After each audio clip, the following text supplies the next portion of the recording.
A lot has happened so far in 2017, and Google has released their list of the top searches for the year.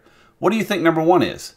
We'll share that in a moment, but before we get into that, I'm Mickey Mellon, and this is A Brighter Web episode number 30, brought to you by all of us at Green Melon. Our goal with this podcast is to give you quick weekly insights for news, products, and ideas so we can all make the web a brighter place to be. These might be actual web tips talking about strategy, search engines, WordPress plugins, and UX, or it might be productivity ideas to help you get more done and free up your time to do great things. We also want to thank our sponsor, GoWP. GoWP provides white label WordPress support for agencies and web professionals. Use code ABW for a 15% discount on any monthly plan. Today we'll talk more about the top Google searches of the year, Amazon bringing Chromecast back, Gutenberg version 1.9, the new Google Search Console, Google's revised SEO Starter Guide, and much more. Let's dig in. So as they've done for years, Google has released the top trending searches of the year. The top 10 in reverse order: number 10 was fidget spinner, number 9 was Aaron Hernandez, number 8 was Hurricane Harvey, number 7 was just solar eclipse, number 6 was Mayfield versus McGregor fight, number 5 was Las Vegas shooting, number 4 was Super Bowl, number 3 was Tom Petty, number 2 was Matt Lauer, and the number 1 most searched thing of the year was Hurricane Irma. Their list is also broken down into categories such as top people searches, top news searches, tech searches, how-to searches, and others. We have a link to the full set of lists in our show notes so you can check it out for yourself. Amazon will once again sell Chromecast and Apple TV. It's been a couple years since Amazon has sold Google Chromecast or Apple TV devices, but they're on the way back now. Amazon had dropped them in an effort to promote their own Fire TV devices, but now they're bringing them back. This is a good thing, certainly, but still has some unknowns. Google's planning to pull YouTube support from Fire TV on January 1st, so perhaps this will turn that around. We also don't know if Amazon will begin selling other competing Google products, such as Google Home. I'd love to see them both take this all the way, with Amazon selling all Google products, Google giving YouTube support back to Amazon devices, Amazon allowing Prime streaming on Chromecast devices, and other things of that nature. There's so much that could be done if these two companies work together, and this could be a first step toward that. We talked about the WordPress Gutenberg editor a bit last week, and Gutenberg version 1.9 has been released since then. The big thing they added on this one is reusable blocks. So if you create a nice block for your site, perhaps for a biography of one of your staff members, you can reuse that block at any page, and any change you make to the block in any case will reflect on all the other pages you use it on. They also added the ability to lock down the editor when using templates. So what's neat here is you can build a template for a page with certain blocks and certain kinds of blocks, and then lock it down where people can't add other blocks to it. So you can do it either way. You can say, here's a template with some blocks around the page, use it as a starting guide, but add whatever you want. Or you can say, here's a template with some blocks on the page, and you cannot add or remove any blocks from it. So as developers, that could be good to give your clients either the flexibility or the control needed to make things look the way they need to look. Dozens of other bug fixes and tweaks in there, so if you're playing with Gutenberg, go grab the latest version and try it out. Keep testing, keep submitting your feedback, and we should see that come out sometime in 2018. If you have a secure site where your address starts with HTTPS, which hopefully most of you do by now, you may have gotten a message from Google that you have outdated TLS on your site. Google's been sending out warnings through Google Search Console to sites that are running outdated versions of TLS, but it's not as bad as it might think. John Mueller said, quote, "We sent out, I think, a bunch of different HTTP issues where people have the configuration wrong. We sent out these kinds of messages." Yeah, so it's technically still a valid HTTPS page. We would probably still index it as HTTPS. You would still have the normal ranking, the normal URL in the search results. You're just serving in a way that's not really secure, so something you can improve on. So what Google's saying is it's not going to hurt your rankings if you get a message about your outdated TLS or any other issue related to that, but it's something you should address because if you really want to have a secure site, that's important to really have a secure site. The new Google Search Console will roll out early next year. We've talked about it a few times in the past with some new features they've added, but two big things have come out. The biggest one is that they've confirmed that the beta version of Google Search Console, which we'll all see next year, will now include 1 year's worth of data in there as opposed to the 90 days that you get now.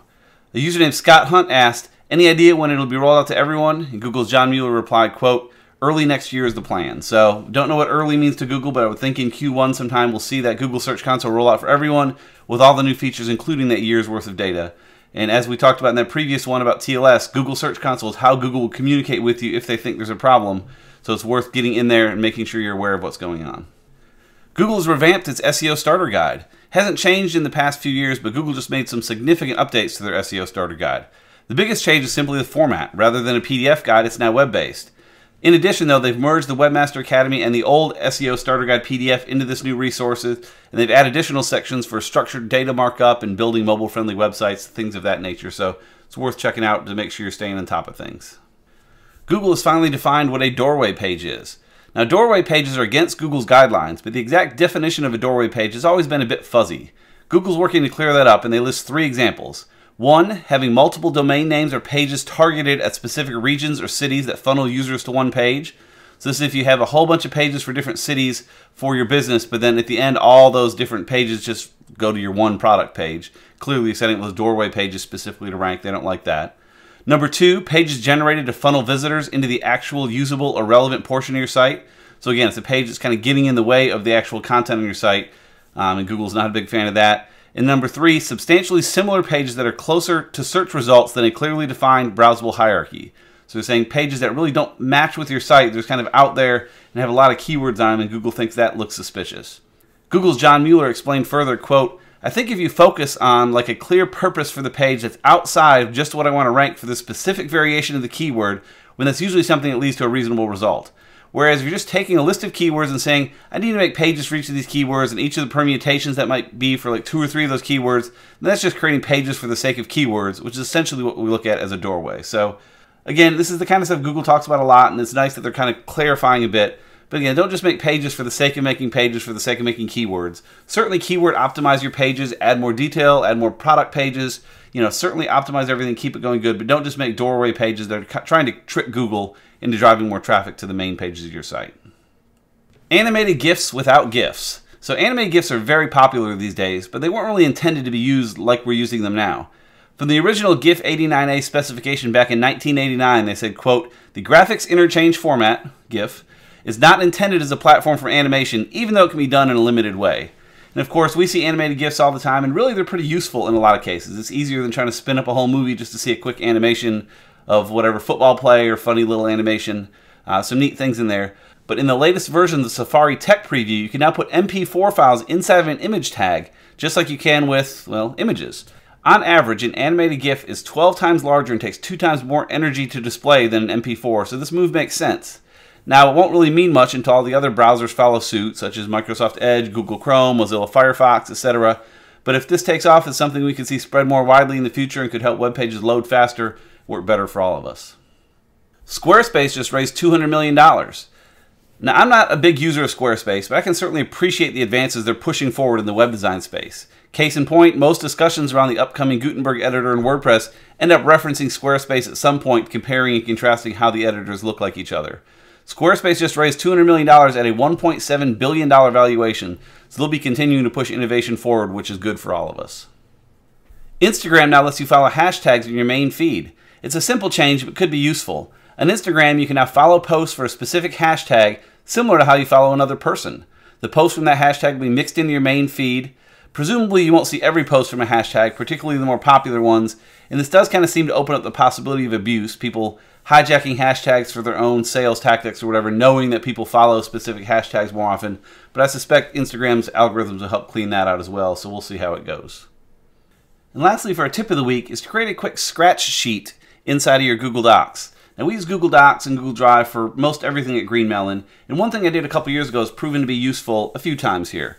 I've created what's called a scratch sheet document, at least what I called it. It's a Google spreadsheet that is just made for me to play with and not really has any specific purpose. If I ever need to just run some quick numbers, I can just hop in there and do it rather than creating a new document, having to delete it later, share it, whatever. And actually I have one that Allie and I share. It's called the Allie and Mickey scratch sheet that we're both shared in. And again, if either of us want to run some quick numbers on what revenue looks like for the month or whatever without running a full report and having to save something, we can just pop open that document that we both have at our fingertips and make changes in it real quick and see what's going on. Because I have Google Docs open all the time, having that document there quickly just to reference and use and not have to worry about cleaning out the excess garbage I leave behind is great, because it's just made to be garbage inside of the document. Just for quick calculations, run some quick numbers, and works well. So if you use Google Docs a lot, or Office 365, or one of those that has an online component, I encourage you to do the same. Next time you need to just do some quick calculations or make some quick notes down, you'll have a place made just for that. That's all we have for this week. You can find me on Twitter at Mickmel, M-I-C-K-M-E-L, or learn lots more at greenmelonmedia.com. And you can find out more about the podcast, including show notes and links, as well as video tutorials and many other resources over at abrighterweb.com. If you're in the Atlanta area, come check out our meetup held twice each month. If you're not in the Atlanta area, we post recaps on the site soon after each meetup. Either way, you can learn more about that at abrighterweb.com/meetup. Thanks for listening.